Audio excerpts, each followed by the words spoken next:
আজকের রেসিপিটি কিন্তু খুবই সিম্পল, কিন্তু বাঙালিদের কিন্তু খুব প্রিয় খাবার। এই শীতকালের সময় সকালবেলায় যদি গরম গরম পরোটা আর আলু ভাজা পাওয়া যায় তাহলে তো জমেই যাবে। আমি তো খুব খেতে ভালোবাসি। তো যাই হোক, নিয়ে নিচ্ছি আশীর্বাদ আটা, নিয়ে নিচ্ছি একটু নুন, একটু কালো জিরে, একটু আজওয়ান, সামান্য তেল, আর পারলে অল্প একটু চিনি দিয়ে ভালোভাবে সেটাকে ময়াম দিয়ে দেবেন। চিনিটা আমার ভিডিওটা মিস হয়ে গেছে। তো যাই হোক, তারপরে আস্তে আস্তে করে ভালোভাবে মাখিয়ে নিয়ে এরপর সামান্য সামান্য জল দিয়ে দিয়ে ভালোভাবে নরম করে ভালোভাবে কিন্তু মাখতে হবে। মাখাটাই কিন্তু মেন।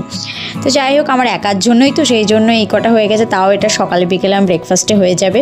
আর এত সুন্দর করে মেখেছি, এটা কিন্তু ভীষণ নরম হবে। আর আলু ভাজা তো জানেন, আলু ভাজার জন্য নিয়ে নিলাম একটুখানি পেঁয়াজ, একটু ক্যাপসিকাম, একটুখানি কালো জিরে, আলু, একটু ধনেপাতা, কাঁচা লঙ্কা, ব্যাস সব মিলিয়ে ভালোভাবে ঢেকে ঢেকে সুন্দর করে আলু ভাজাটা আমার কমপ্লিট হয়ে গেল। ততক্ষণে আমি পরোটাটা করে নিই। পরোটা ঠিক গোল মতো করে এইভাবে 3 কোণা যেরকম সিঙ্গারা হয় সেইভাবে নিয়ে আমরা কিন্তু এভাবেই খাই। তো যাই হোক, তারপর সামান্য পরিমাণ তেল দিয়ে, সামান্য অবশ্য নয়, এটা একটু বেশি তেলটা পড়ে গেছে, কিন্তু অল্প তেলেও ব্যাপারটা হয়ে যাবে। দেখুন কি সুন্দর ফুলো ফুল। আর এই পরোটা যেটা করছি এটা কিন্তু কি বলুন তো, আপনি বিকেল পর্যন্ত রেখে দিন, একদমই শক্ত হবে না, পুরো নরম থাকবে। এই দেখুন, আজকাল কিন্তু আমার ব্রেকফাস্টে ছিল পিঠে, পরোটা আর আলু ভাজা। সকালে ব্রেকফাস্টে কিন্তু একদম জমে গেছে।